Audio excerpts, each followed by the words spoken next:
Everywhere else in the world, when winter comes, people heat the whole house, every empty room, all day long. In Japan, we never did that. We warm the person, not the building. My name is Emiko Shimakuro, and I kept warm through 90 winters the same simple way my mother did, without a furnace running in an empty house. If you'd like to understand how we stay warm, spend less, and live comfortably the old Japanese way, stay with me, because that's exactly what I share here.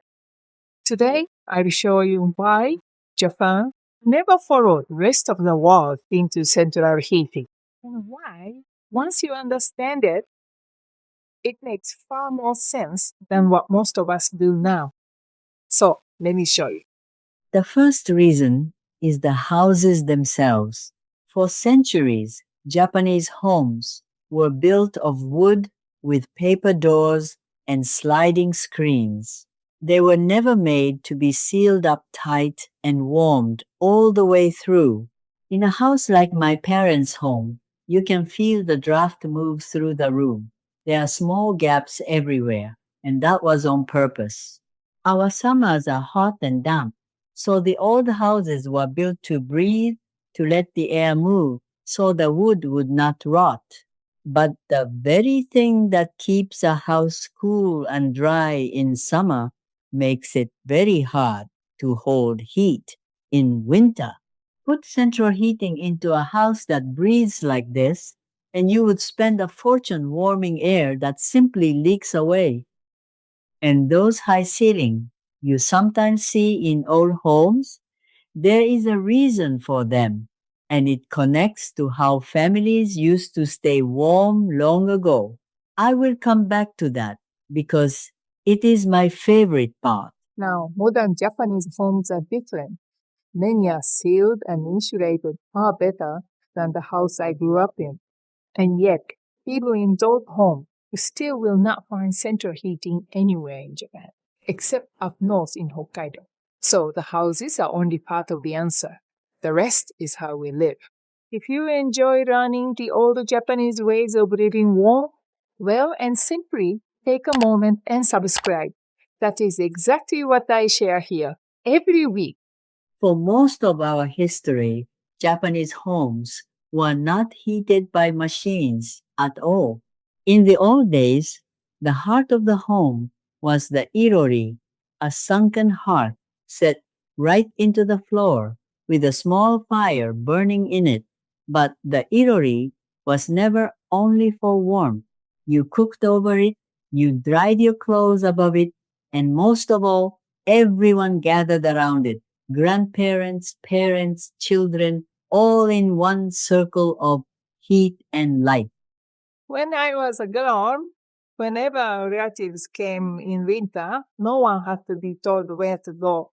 Everyone drifted to the irori to warm their hands, share tea, and talk for hours.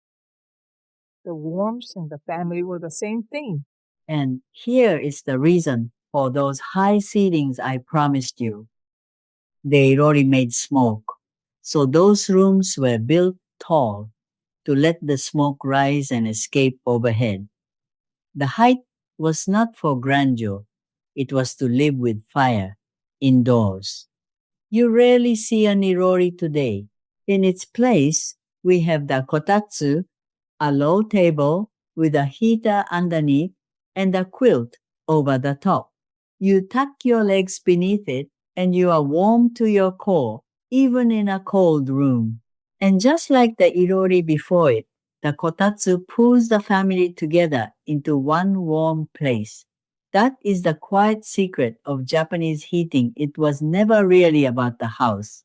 It was about keeping the family close and warm in the same small circle. If you would like to bring a little of this into your own home, the old Japanese way of staying warm, cutting your winter bills, and living simply, may I say one small thing? The old ways my family has lived by, there is much more of it than fits in one video. I gathered all of it into a book. You will find it in the first comment pinned below. If you would like it, It is there. I will not speak of it again. There is one more reason, and it may be the deepest one. We are, by nature, a frugal people. The idea of heating a whole empty house rooms where no one is sitting has always felt wasteful to us. When I was young, my parents told me again and again, it is wasteful. Turn off the heat in the rooms you are not using. I say the very same thing in my own home today. It was never a rule. It was simply how we thought. So the habit took root. Warm the body and the space you are in, when and where you need it. Never the whole house all day for no one.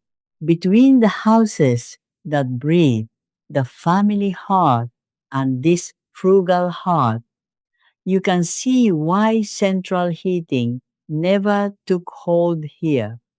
There is one more piece of this, and it is very Japanese. When you cannot rely on the whole house to be warm, you learn to warm the body itself directly.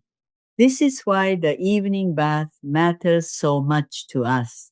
It is not only to be clean. A long, deep, hot bath in winter warms you all the way to the bone, and that warmth carries you through the cold evening and into your bed. In many homes, the whole family share the same hot bath water, one after another again, nothing wasted. We warm ourselves with layers, with hot tea held in both hands, with a hot water bottle tucked into the bedding before we lie down. Small, simple things, each one warming the person, not the empty room around them. Now, I will not pretend it is all charming. Living without central heating has a real cost. When you leave a warm room for a freezing hallway or bathroom, your body feels that sudden shock, and in Japan, this sudden change in temperature is taken very seriously, especially for the elderly. Too many of our old people have come to harm in cold bathrooms in winter. And there is the everyday discomfort too. A single heater takes time to warm a room, so you come home tired and sit in the cold for a while waiting. In a centrally heated house, you never feel that. I stayed in one once for a winter, and it is true you are never cold indoors. But it was not my normal, so we became clever instead. If you cannot warm the whole house, you warm the moments that matter. A heated toilet seat, so the coldest little room becomes bearable. A small heater in the changing area, warming the air before and after a bath. The bathroom itself can heat both the air and the water and even dry the laundry on days too cold and wet to hang it outside. Every bit of warmth is used. Nothing wasted warmth for the body, exactly where and when it is needed. So, is a life without central heating cold? I will be honest with you. Yes, sometimes it is. But for someone like me, born and raised here, it is simply no. We are adaptable, all of us. Once something becomes your everyday life, you stop noticing the hardship and you find the warmth in the small circles instead.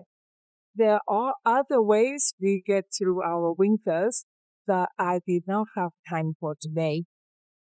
I will show you those next time. Until then, stay warm and stay close to the ones you love.